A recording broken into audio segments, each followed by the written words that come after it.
Okay, hello guys, welcome. I'm doing the best I can to be in multiple places at once, so I'm live over here. Let me just check if you guys could just let me know by raising a hand. Thank you, Lee. Let me know that you can hear me and you can see me fine. Okay, that covers off on this platform. Hello, Chris. Hello, Matty. Matty, how are you? How is your time away been? How was your holiday? And over on this one, let me just check, guys. Somebody comment and let me know that we are live. Let me look in the right place, and then we will get started on this live Q&A. So the purpose of this call is to get your business question answered. So I've got certain questions that have been submitted. I'm just picking up some more as we go. So feel free to drop them in. Hello, Martika. All right, I'm just having a look. All right, starting in 10, 9, 8, 7, 6, 5, 4, 3, 2, 1. Okay, hello. Hi guys and welcome. I'll just adjust this camera downwards a little bit. Welcome to this live Q&A session. So the purpose of this short, it'll probably be 20 to 30 minute session, is to answer your questions. Anything business related. Feel free to comment as we go and I will do my best to work them all through. I believe that the quality of your output is going to directly relate to the quality of your thinking. Said a different way, if you want your business to progress, if you want a better business, you need to be a better business owner. Right? I think a lot of times we're looking outside to say, how do we get more customers? For example, how do we get more leads? How do we get more customers? But that's the effect. I believe that to really improve your business, you need to address the root causes. Your problem is not that you don't have enough customers. That is a symptom of the root cause being that you don't have a system, a process for generating customers consistently. And normally when that occurs, there is a skill deficiency, right? In other words, you don't know how, or the skills don't exist within your organization to know how to solve that problem. And sometimes we go, no, that's not true, Dan. I disagree with you. I know what to do, I'm just not doing it. In which case, the other category I would suggest is an execution problem. You don't know how to get this executed consistently. So how do we address this? So we're going to address this and more. So we've got a variety of different questions coming in, some related to cash flow, some related to sales and marketing, but feel free to comment and interact as we go, and I will try and keep track in all the different places, looking at this camera, to solve it. So first question, which I can't read because I'm getting old. I'm struggling to find the right marketing to grow, and agencies are a nightmare. What do I do? That's from Edward. So Ed, look, I would imagine the vast majority of people on this call watching this right now have had a similar experience. You want to grow your company, and ultimately to up-level your company, you often need to up-level and upskill your marketing, right? People that want to grow companies and aren't willing to invest in pursuing that growth are crazy. But then what a lot of people tend to do is they tend to abdicate, right? They tend to go, okay, I don't know how to do this, so I will just go and outsource. The problem with that is you don't know what good marketing looks like. So inevitably what happens is you go and how do you tell a good marketing agency or consultant from a bad one? You don't know. And then subsequently, you don't, you end up with a really shitty agency that do a really, really poor job. Right? They do a really poor job, and then you end up being frustrated, and then but what's worse is you repeat the cycle. You do it again and again and again, right? You just repeat the same shit over and over again, and you make no progress. And the only way that you're going to fix this, is to really be clear about what good looks like. I'm not saying that you need to do it all yourself, but I am saying that you cannot abdicate. You can delegate, but you can't abdicate. So you need to be really clear about what your criteria for success looks like. And look, good old-fashioned social proof. Go around and be really diligent, really ask, really test to make sure that you are getting a good quality provider. Simple principle, Ed, is I'm in favor of deal flow. I'm in favor of deal flow. Ultimately, if you just listen to one person, you get a good sales pitch. You might be lured in. They may be good, they may not be. But if you've got a lot of options, right? So for the property investors on the line, I know there's at least one name that I recognise on this call that's a property investor. How do you know if you've got a good deal or not? How do you know if an offer you've got for a property that's for sale is a good deal? You're looking at comparables. So comparing similar options.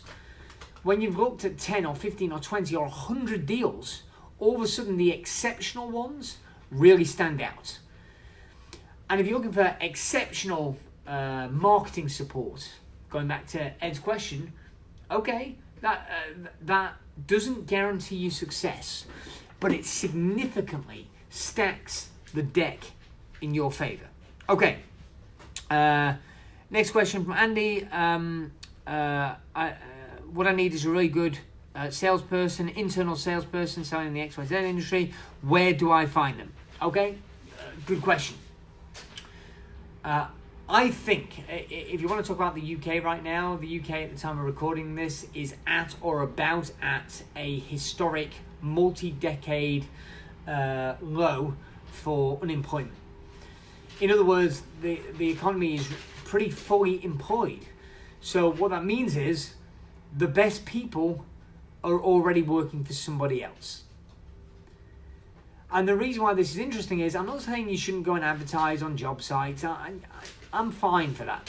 But I think the way that most business owners recruit anybody, I mean, this is aimed at you, Andy, with your salesperson specific question, but it can be true for any role, is referring back to my deal flow point, is they put up a shitty job ad. They get really desperate. They put up a shitty job ad and on one job site, and because it's a shitty ad, it doesn't get much exposure, and you get 3 responses. The business owner invites all 3 people to come to interview. One person doesn't show up. The other shows up drunk. So the third person gets the job. In other words, the least shitty person gets the job. And then we wonder why we've got a poor caliber workforce. Right? And the easiest solution to that is to get deal flow. If you've not seen 3 people, or obviously in that metaphor, 2 people, if you'd seen 10 or 20 or 30 people, right? And if you want to see 10 or 20 or 30 quality people, you're probably going to want to see 50, 80, 100 CVs and covering letters, right? You're immediately, the odds are massively stacked in your favor. And you go, well, how do I get 50, 80 or 100 CVs? And you better be pretty exceptional at writing a compelling job ad that makes your business stand out. To me, this is the biggest mistake in marketing businesses make. It's not their poor quality marketing in getting customers. It's their poor quality marketing in attracting the right team members, which are the asset that drive the whole company forward. Right? So they're very flippant at just going to an agency and, yeah, just find me people, and then it's poor. Even though it can seem expensive, I'm not averse to using headhunters and recruiters, because they'll do a lot of the legwork, and ultimately, if you get a high value person, yeah, it might cost you 20% of starting salary. It might cost you thousands of pounds, right? It might cost you $6,000 for a 30 grand base salary hire. But what's your alternative? Oh, it only cost me £100 on total jobs. Okay. But ultimately, it's how much is that person going to make you? Sorry, I just realised I was looking at one camera and not both of them. How much is that person going to make you if... how much is that person going to make you if they're really performing? Don't be penny wise and pound foolish. Anybody that knows me will know that I'm not a fan of wasted spending. I think that most businesses overspend 10, 15, 20% of their outgoing cash is on stuff that doesn't make a difference. It doesn't move the needle. And just by cutting that unnecessary spending, you can often double or treble the profit of a lot of small businesses, right? So if you're not mindful, if you don't have a budget, etc., you're crazy and you're flushing money down the drain. But I'm not saying don't spend that money. I'm saying be mindful of where it's spent. 80-20 rule applies. 20% of the things is producing 80% of your return. So be really tight in areas that don't matter, so you can really invest heavily in the areas that get you all the return. Okay, so that's Andy's question. All right, so next question from Jane is, we're really trying to grow and making some progress, but cash flow is always tight. Where should I look? What should I do? So great question, Jane. Hello, Lisa. Hope you're well. What should I do? It's a great question. Look, growth consumes cash. If you've been to any of my events, if you've been to my business value maximization workshop, or if you're coming to one of my upcoming mastermind discovery days where you get a taste of the kind of stuff we do in our mastermind programs. Hey Stuart, how are you? I liked your answer to your question on the Facebook yesterday. You'll have seen me share a case study of a gym that I invested in, where I bought a business I invested in a business, so I co-owned a business. I bought half of a gym, and the owner, a guy called Ollie, was really struggling because he'd gotten to year end, he'd been struggling all year, and then his accountant gave him a corporation tax bill. And he was really stressed because the accountant was asking him to pay several £1,000s in corporation tax, and he was saying, but Dan, I don't understand. I've worked my ass off all year and we're just getting traction. I've reinvested for growth, so I've taken no money from the business. In fact, I've had to fund the business. He'd had to put 10 grand of his own cash into the business to keep it afloat, and he'd actually had to borrow that from his wife, which was putting strain on the relationship, and yet he'd been given a corporation tax, and that's because he wasn't financially literate. And as soon as I looked at his numbers, it was obvious to me where the problem was. So coming back to your point, Jane, there are only 5 levers of operating cash flow, right? So I'm not talking about borrowing money. I'm not talking about selling off assets. I'm talking about operating cash flow, the cash flow from your operations, okay? The 5 at speed are, you can increase sales, which is where most people focus, but it's also the hardest of the 5. You can decrease expenses. I've already mentioned that's the low-hanging fruit, but it ain't sexy. And some business owners say, oh, Dan, that's so negative. I need to invest to grow. Yeah, you do. But practically, the way you invest to grow is by not being wasteful. And the facts are, most business owners are very sloppy and undisciplined financially. And that's why they've never got any fucking money. Ever. And they won't. Because as soon as it comes in, it goes back out the door. Right? So that's the second. And then the other 3 aren't on your P&L, they're on your balance sheet. So one is reducing stock, which isn't applicable for all businesses, but if you're a product-based business, you better be on your stock control. And the other 2 are increasing accounts payable or decreasing accounts receivable. In other words, make arrangements to pay out bills later and make arrangements to collect money that you're owed sooner. Right, whether this is discounts for paying in full, whether this be buying in bulk with longer credit terms, it can be a whole host of things, Jane. But in this call, we can't really get into all the nitty gritty. Shameless plug, I'd encourage you to come to one of our financial mastery workshops to get into this, because it can transform a business. And the reason why Ollie was struggling so much was not because he wasn't making money, it's because his credit control was terrible.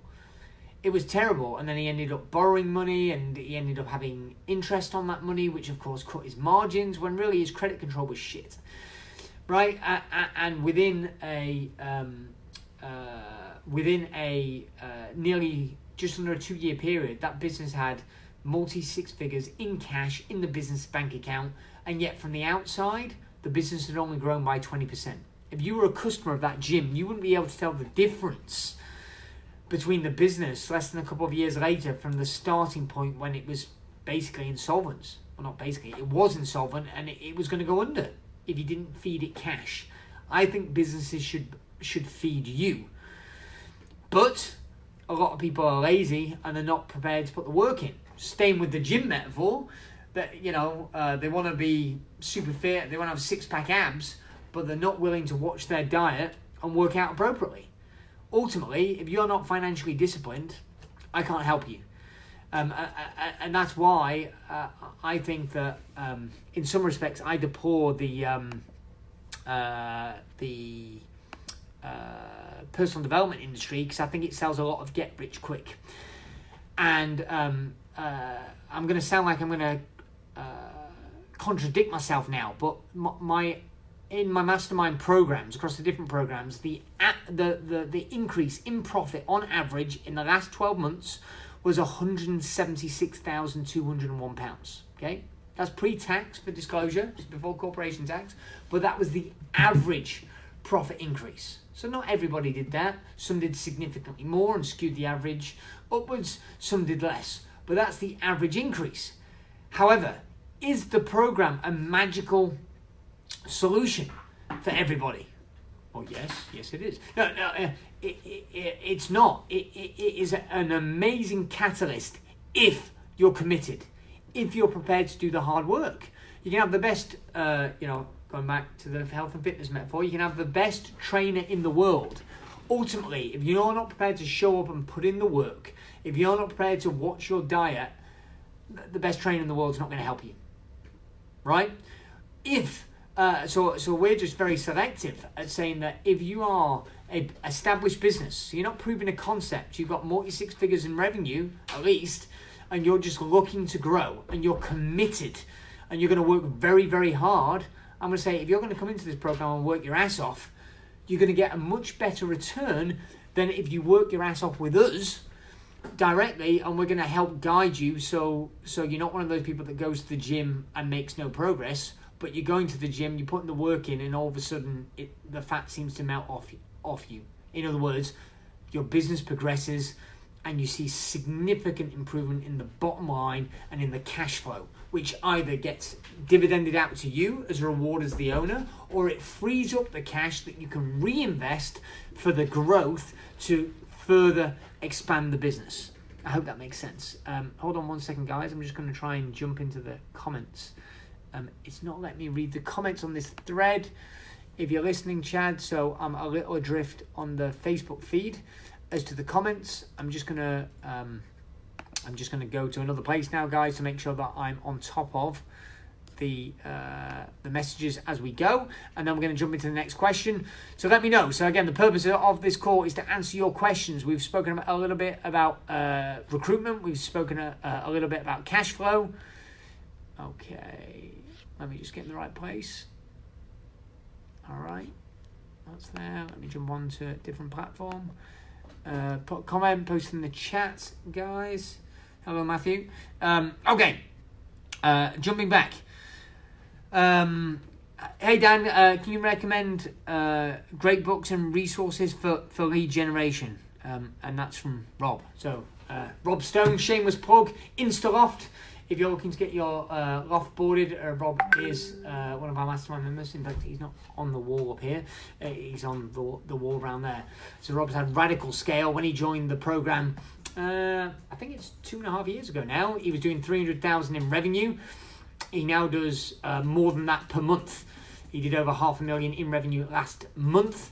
Or it might have been the month before. Forgive me, Rob, I forget. And it was uber profitable, because Rob is the poster child for scale, which is ironic, Rob, why you still asking the questions, looking for resources about lead gen. What I do like, though, about Rob's question, if you're listening, Stuart and Vaz, is notice Rob's not looking for the magical, mythical answer. He's looking for resources so he can upskill himself.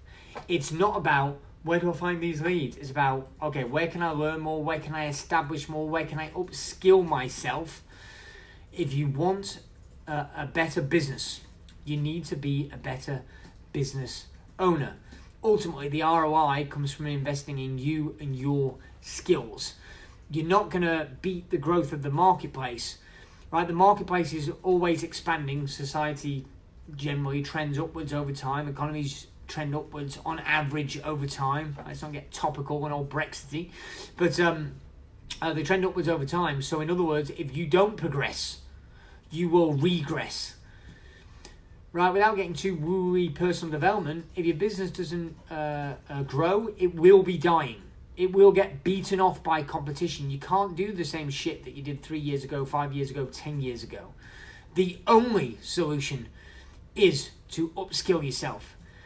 And while we can be specific, and I'll be as specific as I can be on these questions and any other questions that we've got coming in the 8 minutes that we've got left, but ultimately, it's where can you upskill yourself? Where can you improve? Hello, David. Where can you improve? Where do you need to improve? And here's an interesting corollary. I find the business owners that grow the most are A, people that were going to succeed anyway. Right? What I'll tell my team is that the people that we want in our ongoing mastermind programs, where the growth really happens, are people that are going to succeed anyway. Right? And normally that's because they've got the right mindset and they are very committed to the process of learning. And secondly, they're not afraid of upskilling themselves in their area of weakness. Yeah, that's right, Lisa. I agree with you entirely. If you want to earn more, you've got to learn more. Right? Again, forgive me with the health and fitness, a lot of my portfolio in the health and fitness market, I use a lot of fitness metaphors, but I think if it's true in your personal life, it's often true in business.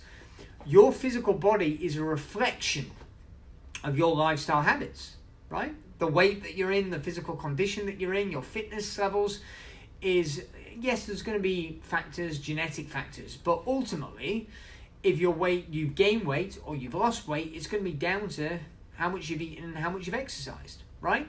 The same is true in your business.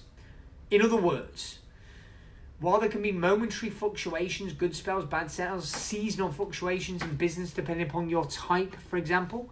So some of my, I've got a few salon owners in my mastermind programs, and for them, beauty salons, December is often double the revenue of the average of other revenues that year, because people get made up for Christmas parties and stuff. So December is an extremely lucrative month for most kind of beauty salon owners. But kind of forgoing that, the profit you're making, or perhaps not making, in your business right now is reflective of the inputs of the past. Okay, so if you want to improve it, not as a one-off blip, but consistently, you need to change the inputs. And ultimately, that might involve team changes, that might involve strategic changes, that might involve marketing and tactical changes, but it'll boil back down to the commitment of the owner or the people running the business at the kind of top of the tree of their commitment to upskill and improve. There's no getting away from, you have to execute, but are they committed to upskilling and improving, or are they just coasting? Because normally when they're just coasting, they're sliding. It's just sometimes it's delayed by a few months, right? They're already coasting now. That's why, by the way, in our not our Success Mastermind program, the next tier up, the private mastermind program, every quarter we have boardroom meetings. They're in groups of 8, and we get everybody to give full financial disclosure. Okay, thank you. Yeah, keep the messages coming in, and I will work them in as appropriate. We get full financial disclosures of P&Ls, balance sheets, budgets, etc. And there's often a lag time, right? So in one sense, oh, someone's angry faced your comment, Lisa. I don't know who that is or why, but please explain yourself. We'll have the debate live. I've lost my track of thought now. I've completely interrupted myself. So, what was I saying? I was saying, yeah, the lag time. that sometimes people take their foot off the gas because everything's good. But actually, because of the lead cycle, 90 days later, all of a sudden their P&L looks like shit. Or the opposite is true. Somebody's really struggling and we help them and they do all the right things. And they're going to make a significant shift, right? They're going to make a significant shift forward. I was speaking just the other day to some clients whose name I won't mention because I haven't asked permission, but a training company. And phenomenally skilled, talented people, and they're a bit frustrated. They're like, damn, we feel like we're putting a lot of hard work. And while they've done really well in the last 12 months, they're in the program, they are behind the average, that average £176,000 profit increase that our average members have gotten in the last 12 months. And they were a bit frustrated. And they were kind of going, well, yeah, we know, we feel good. And I'm saying, look, you've done well for this reason and you've made progress. But they were beating themselves up because they were further away from where they needed to be. And I had to say, look, guys, you are on track. You're doing the right things. You are more skilled. But it's just not hit the... you're in the lag time. Right? Because the nature of their business... it's almost an annual basis. So they've got to do this year, the work this year, in order to get the financial results and rewards next year. Right? So, for example, I know they won't mind me sharing this. I'll put names to this one. My long-standing clients, and now they've become good friends, Steve and Becky Dennis from Fitness Flex, they had done a year in the program, and they made progress, but they were frustrated. And because growth consumes cash, their cash flow was still pretty tight. And they were up for renewal for another year. And for them, the £18,000 investment was not insignificant. And they were like, oh, Dan, we're not sure. Maybe we should just hunker down. And I had to say to them, sometimes that's exactly right. You do need to hunker down. And just close your damn checkbook. But equally, if you're starting to make progress... and then you take your foot off the gas, you lose all your momentum. And I went, guys, you're just in lag time. Unfortunately, in their case, they did choose to continue. And now, a year or two later, their business is so far beyond. I'm just thinking, I'm not sure, so I'll err on the side of caution and not share. But let's just say they were making a little bit of profit when they were making the decision, and now they're making a lot. So they went from definitely sub 6 figures to well into 6 figures. Profit, because you know what, they were just in lag time and they're still growing, and now they're looking to expand to on other sites because they're at capacity.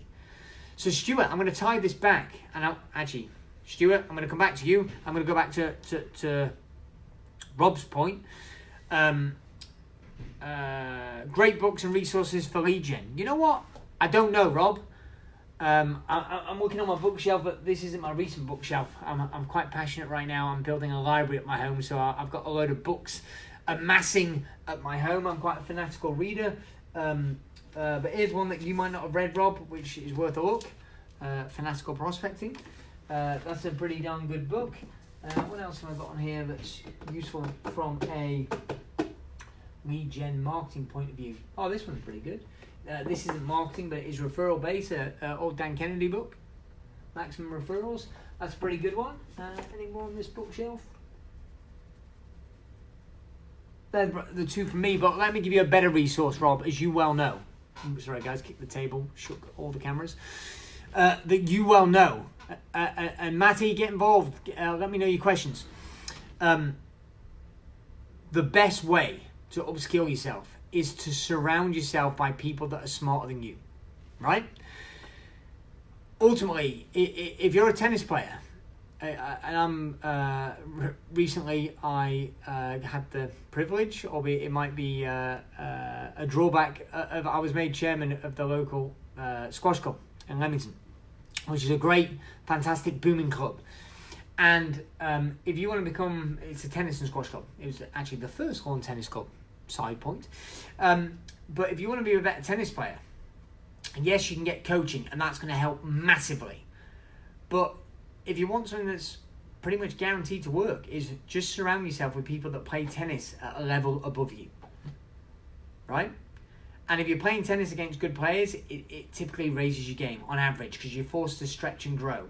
If you play with people that are a level beneath you, you typically play weaker, you're slacking off, and over time, you get less sharp.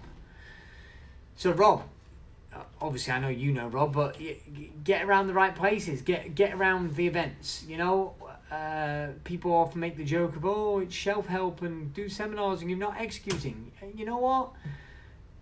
I think that can be true. However, you never know what where the next idea is going to come from, right, Luke? I know you've just joined us, Luke, but like that's true in your business, right? When you've gone through phases, and I know you've gone through phases in the past where you've had radically significant growth, and the business has really been ramped up and magnified. Often it's come from just one idea, and the tricky bit is, it's not always predictable. It may come from a chance conversation at an event. It may have come out of a book. It may have come from a podcast. So which of those, like, where do you want to go to get your ideas? All of them, right?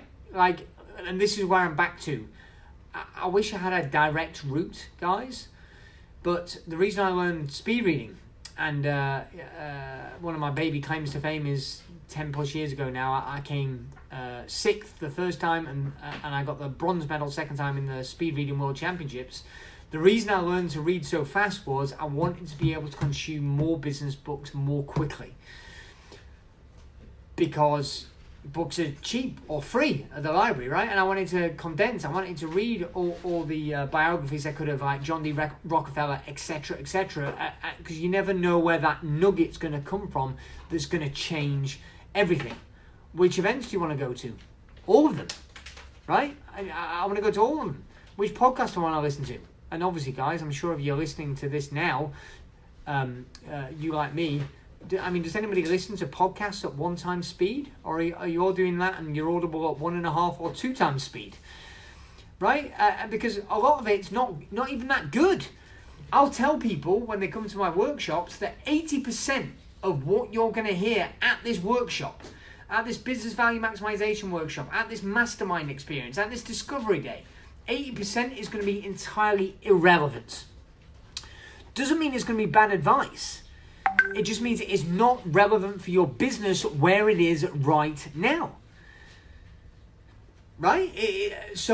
But it's the 20% Pareto principle that makes all the difference. And the tricky bit for me is when I've got a room full of a number of different business owners and business types is, at the end of my workshops, I always ask the same question. What was the most useful takeaway you've got from this day? Or 2 days, or whatever it is. And when you go around the room, nearly always, the answers are totally diverse. If there's a dozen people in the room, there's a dozen different answers, right? But where do you get the nuggets? So the solution, Rob, as you well know, is surround yourself. Yeah, you can sneak in there, Julie, you'll be fine. If I could really freak you out, my assistant's trying to sneak in and hoping she's staying out of shot. Hey, we can hear you, but we can't see you. Albeit I have now completely lost my track of thought. Is surround yourself by smart people. Play tennis with people that are better than you. Right? So a guest that I've just confirmed yesterday for my upcoming Success Mastermind meeting at the end of September is a long-standing client of mine who when he started with me 10 plus years ago, back then I used to work with startups, so he had a job. And his first year he did $250,000 in revenue and was profitable. But within a few years, in 1 year, a few years later, he went from $500,000 to $5 million in 1 year. And he's going to talk at the meeting about exactly how he did that. And without giving too much away, really, it was a really ingenious offering and a really ingenious strategic partnership that gave him massive leverage very, very quickly. Okay? Now, is that applicable for you, Stuart? Maybe, maybe not. But the more metaphors and examples and case studies you can get, the more likely you are to hit on the one where you go, yeah, I can see how that's applicable for me and how that will work for me. And by the way, what's more important is not what works that gives you the upside, but can you avoid the pitfalls? Can you avoid the potholes. People a lot of times say, yeah, I just want to learn marketing. You know what? Marketing is not what you need. You want a more profitable and sustainable and robust and bulletproof business. All right. Well, how better than to look at people that have been down that path, and so you can avoid the mistakes, right? One of my mentors, a long-standing mentor, a guy called Keith Cunningham, a question that he asked, which I love, is how much money would you have if you could rewind the clock 10 years and you could undo any 3 financial decisions that you've made in the last 10 years? And most people, if they could undo 3 financial decisions they made in the last 10 years, would have significantly more money in the bank account, right? Significantly more right now. So if you're on this call and you've already established business owner, I'm in favor of growth. Don't get me wrong. But it's not so much about how do I make more money. Actually, you'd be much further forward if you just didn't do as much stupid shit, right? If you just didn't make as many mistakes. All right. Well, let's get speed to solution. If you want to grow your wealth, you want to compound your wealth, make fewer mistakes, right? You don't get paid more by doing it the longer or harder way. Think about that. You don't get paid more by doing it the longer and harder way. The fact that it was more brutal for you to get the result when you go to pay in the check in the bank. God, I'm giving away my age now. Who the hell pays checks in anymore? But when you go to pay the check in the bank, you go, oh yeah, you know what? First I invented fire. You know, the teller doesn't go, you know what? I'm gonna double twice the amount into your checking account. That does not happen. Right? So surround yourself with smarter, faster people. By the way, let me get in the right places. I've got a few different messages just to catch up with. If you're liking the sound of this and you want to really have a bit of a deep dive for a nominal cost, I am passionate about helping businesses that are ready to scale. And but we don't do that. We do that over 12 months in a mastermind program. Find out more and ultimately come and have a taster. Come and have a day of taster. Small group, round table, boardroom type discussion with me. Just go to danbradbury.com/discover. danbradbury.com/discover. You know, it's something like £100. Come on, spend a day in a group. It's really just to find out whether or not the program's a right fit for you and you're a right fit for the program. If you like this, get yourself on over to danbradbury.com/discover and have a look. Okay, let me look at this. Throughout my corporate career and since an entrepreneur, I've always had great mentors. Why wouldn't you want to learn more, become more? That's right. You're exactly right. I've always got multiple coaches. Right now, I've got a coach because I'm trying to master the guitar at a higher level. I've got a coach. I wanted to get more flexible. Oh, so going back to my earlier point. I think people that really are going to progress are people that are not afraid to shine light on their weaknesses. In business, you're only as strong as your weakest link. In business, if you're going to be a professional tennis player, what do you need to be good at? You need to be the fitness. You need to have the mental strength. You need to have the technique, so on and so forth. There's lots of different areas you need to excel at in a very high level. Exactly the same is true in business, I believe. You've got to be good at marketing. But if you're good at marketing and your operations are shit, you're just going to accelerate the speed that people find out that your company's useless. If your product's good, but you can't control your cash, you're going to go broke. Right? So you need to be good at sales, marketing. You need to be good at fulfillment. You need to be good at customer service. You need to be good at HR. You need to be good at legal. You need to be good at financial. You need to be good at all of this. And normally we focus on our strengths. I'm in favor of leveraging your strengths. But you need to get a base level knowledge so it's not an Achilles heel. You know, if you are technically the best tennis player in the world, but you're super unfit, improving your technique a few extra percentage points isn't going to help you win Wimbledon, right? It's losing those extra 5 pounds that you've got to lose. So normally the area of weakness, this is why this is a big plus, the area of weakness is where the biggest leverage, the biggest breakthrough in your business can happen if you address the Achilles heel. which means if you're not financially literate, that's where I'd start. If you're not good at marketing, that's where I'd start. If you're not good at business structure or recruiting, that's where I'd start. Where you can find out more about that is at danbradbury.com/discover. All right. Oh, so I've just realised I'm over time, but I'm just going to quickly check and see if there's any other questions that I haven't addressed. No, I think we're good. So, guys, we've discussed questions about cash flow management. We've discussed about